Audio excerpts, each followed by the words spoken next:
Olá pessoal, como prometido na última aula, vamos fazer um exercíciozinho sobre divisão em partes proporcionais, no caso aqui em partes inversamente proporcionais. Tá? Ficou faltando outra aula, vamos fazer agora e dar continuidade ao nosso assunto. Tá aqui, ó. Uma herança de R$38 mil deve ser dividida entre 3 irmãos em partes inversamente proporcionais às idades de cada um deles. Veja só, em partes inversamente proporcionais quer dizer que quanto maior a idade, menor a parte que ele vai receber. Tudo bem? Não sei, não me pergunte por quê, mas a questão está dizendo isso. Que são 3, 5 e 10 anos. Então quer dizer que se eu vou dividir em partes inversamente proporcionais, quem tem idade menor recebe mais. Quem tem idade maior recebe menos, proporcionalmente a isso aí. Tranquilo? A parte em reais que cabe ao mais velho, ao irmão mais velho, vamos fazer aqui a questãozinha, vê só. O que é que eu sei? Também que são 3 irmãos. Então eu quero dividir o 38 mil em 3 partes, que eu vou chamar, posso chamar de A, B, C, X, Y, Z, do que eu quiser. Vou chamar de A, B, C. Essas 3 partes têm que dar 38 mil, mas não são partes iguais. Se ele tivesse que dividir em 3 partes iguais, dividir por 3. Mas não são partes iguais. São partes que são inversamente proporcionais às idades de cada um deles. Então, vamos lá. Essa parte A, eu vou dizer que é inversamente proporcional a 3. Agora, a gente viu que quando é diretamente proporcional, a razão é constante. Quando é inversamente proporcional, o produto é constante. Quer dizer que A vezes 3, que eu prefiro escrever 3A, tem que ser igual a B vezes 5, que eu prefiro escrever 5B, a ordem dos fatores não altera o produto, e tem que ser igual também a C vezes 10, ou 10C. E isso, tudo tem que ser igual a uma constante K. Se você olhar aquele método que eu utilizei, como eu falei, existem vários métodos para resolver problemas de divisão em partes proporcionais. Eu estou tentando estabelecer um método que seja compreensível e sirva para diretamente e inversamente. Quer dizer, você diretamente usa razão constante e inversamente usa produto constante. E quando eu digo constante, é igual a uma constante K. E aí, se eu descobrir K, resolvi meu problema. Mas veja só, como é que eu vou acabar essa questão? Se você olhar direitinho, eu estou dizendo que 3A é igual a todo mundo, e é igual a K. Então, se você olhar 3A é igual a K. 3 vezes A é K. Então, quem seria A? A seria K sobre 3. Eu posso dizer também que 5B é K. Então, B é K sobre 5. Eu posso dizer também que 10C é K. Então, C é K sobre 10. Então, eu sei que as 3 partes A, B e C são K sobre 3, K sobre 5 e K sobre 10. Então, eu vou aqui e substituo cada um deles. No lugar de A, K sobre 3. No lugar de B, K sobre 5. E no lugar de C, K sobre 10. E tudo isso, a soma dessas partes tem que dar 38 mil. Beleza, pessoal? Vou tirar o mínimo aqui entre 3, 5 e 10. O mínimo múltiplo comum entre 3, 5 e 10. Certo? Tirando esse mínimo aqui, vai dar 30. Já fiz a continha aqui. 30. 30 dividido por 3. 10 vezes K, 10K, mais 30 dividido por 5, 6 vezes K, 6K, mais 30 dividido por 10, 3 vezes K, 3K. Isso é 38 mil. Somando aqui 10K mais 6K mais 3K dá 18K. 18K sobre 30 é 38 mil. Como é que eu vou descobrir K aqui? Facilmente. Esse 30 que está dividindo, eu posso passar para lá multiplicando. E o 18 que está multiplicando o K, passa para o outro lado dividindo.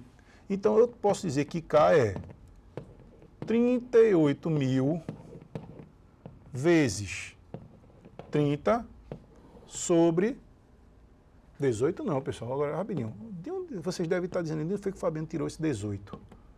Não é 18 não, meu amigo. 10 mais 6, 16 mais 3, 19. Então, é óbvio que aqui seria 19, né? Perdão.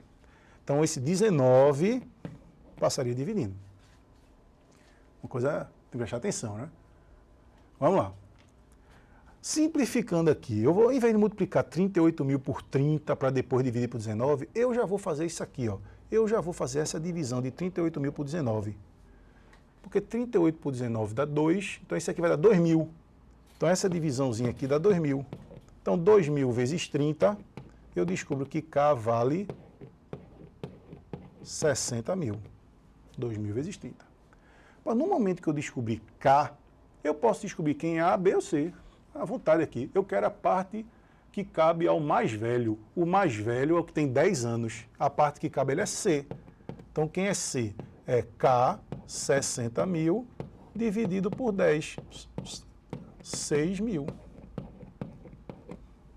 Quer dizer que C vale 6 mil, a parte do irmão mais velho é 6 mil reais. Ok, galera. Então, tem que saber. Divisão em partes proporcionais é uma coisa importante, básica, ok? Diretamente e inversamente proporcionais.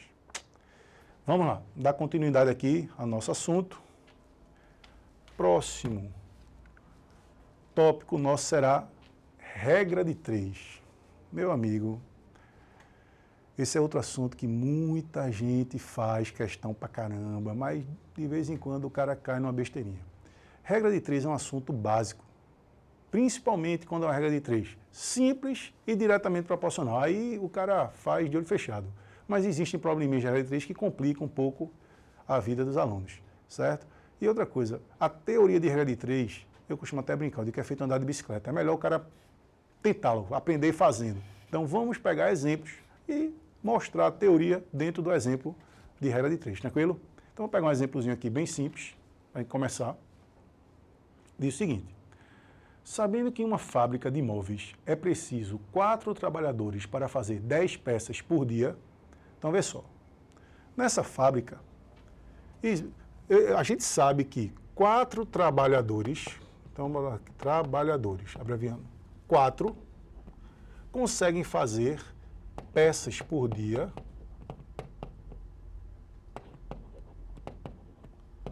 dez peças por dia. Então, 4 trabalhadores, eles fazem 10 peças em cada dia. Eu quero saber quantos trabalhadores, X, farão 25 peças por dia. Eu quis aqui montar a ideia da regra de 3. Teoricamente, regra de 3 significa você sabe 3 elementos de uma proporção e quer descobrir um. Regra de 3. Mas, na verdade, existe regra de 3 com proporções muito grandes, com vários elementos. Então, mas a ideia seria essa. Você sabe 3 e quer encontrar um ali. Agora, muito importante, quando você for... Detalhe, essa regra de 3 é uma regra de 3 simples. Simples é que envolve 2 grandezas. Regra de 3 composta envolve mais de 2 grandezas. Quais são as 2 grandezas envolvidas aí? O número de trabalhadores e a quantidade de peças por dia que eles produzem. E são 2 grandezas. Existe regra de 3 com várias grandezas. 3, 4, 5, aí são regras de 3 compostas. Vamos primeiro analisar a simples. Uma coisa fundamental é você decidir se essa regra de 3 é diretamente ou inversamente proporcional. Como é que eu vou determinar isso? Como é que eu vou saber se uma regra de 3 envolve grandezas diretamente ou inversamente proporcionais? Aí é uma análise simplesmente de lógica. É o seguinte, uma coisa que eu digo, não olhe para os números. Não importa quem são os números que tem ali. O que importa é o seguinte, se você aumenta a quantidade de trabalhadores, eles conseguem fazer mais peças ou menos peças por dia. Está clara essa lógica? Se você coloca mais trabalhadores numa fábrica, eles conseguem fazer mais peças por dia. Se você diminui a quantidade de trabalhadores, eles conseguem fazer menos peças por dia. E esse aumento e decréscimo é proporcional. Se você dobra os trabalhadores, eles farão um dobro de peças. Sim ou não? Nas condições ideais, é isso que acontece. E a gente trabalha com as condições ideais. Então vamos lá.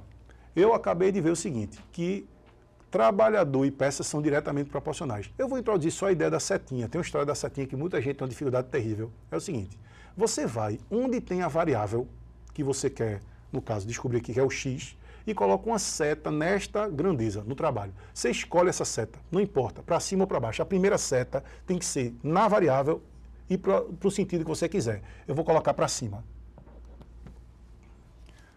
Aí eu analisei o seguinte, quando eu aumento a quantidade de trabalhadores, aumenta a quantidade de peças que eles produzem por dia. E quando eu diminuo a quantidade de trabalhadores, diminui a quantidade de peças que eles produzem por dia. Então essas duas grandezas são diretamente proporcionais. Então as setas têm que ser no mesmo sentido. Então, na verdade, a seta não é para dizer se que está aumentando nem que está diminuindo, não. A seta é só para você, depois, quando olhar, entender que quando as setas estão no mesmo sentido, quer dizer que elas são diretamente proporcionais. E em sentidos inversos, inversamente proporcional. Então, quando eu olho agora ali, eu vi que as duas estão no mesmo sentido. Por quê? Porque eu sei que quando eu aumento um, aumento o outro. Mas se eu colocasse a primeira seta para baixo, a outra seria para baixo também. Para mostrar que as duas estão variando no mesmo sentido, são diretamente proporcionais. Então, a seta não quer dizer que aumentou nem que diminuiu. Só quer dizer que setas para o mesmo sentido são diretamente proporcionais. Sentidos contrários inversamente. Tudo bem? Isso vai ser muito útil, né, quando for uma regra de 3 composta. Na simples, muita gente já faz direto. Vamos lá. Se isso é uma regra de 3 diretamente proporcional, eu tenho aqui uma proporção direta. Quer dizer, se é diretamente proporcional, quer dizer que 4 sobre x é igual a 10 sobre 25. E aí eu resolvo esta proporção. O produto dos meios é igual ao produto dos extremos. 10x é 4 vezes 25, 100, onde x é 100 dividido por 10, 10. Quer dizer que serão necessários 10 trabalhadores.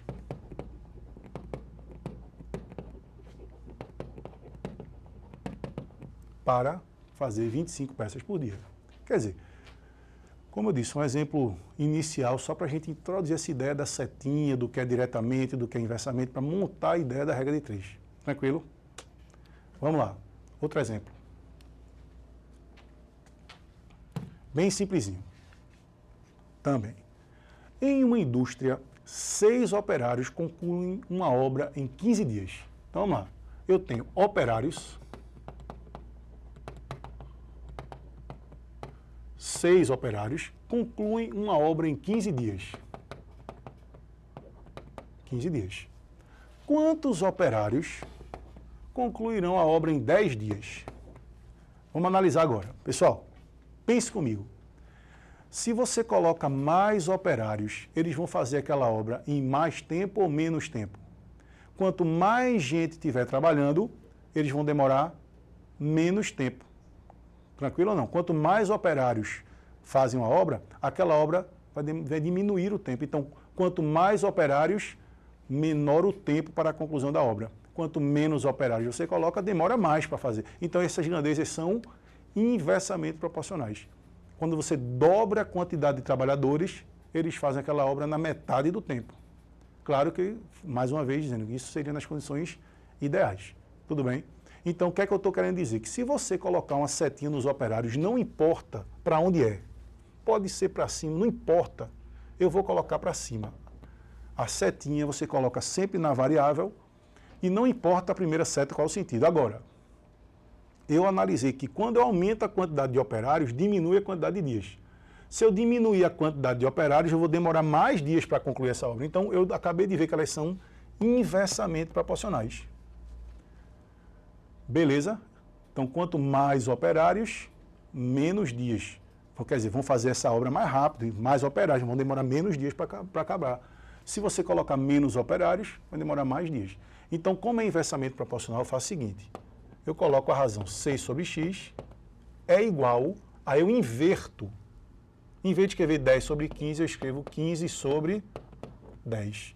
Ou eu também poderia dizer que o produto é constante. Eu poderia fazer 6 vezes 15 é igual a x vezes 10. Mas eu não gosto de fazer isso, porque quando ela for composta, vai ficar mais complicada. Aí eu prefiro que a gente faça assim. Quando for regra de 3 inversamente proporcional, você sempre coloca que tem a variável aqui na frente, 6 sobre x, do jeito que tiver aqui, ó. 6 e x, 6 sobre x, igual. Se for diretamente proporcional, você coloca a razão igual do outro lado. Se for inversamente, você inverte. Então, no caso aqui, está errado.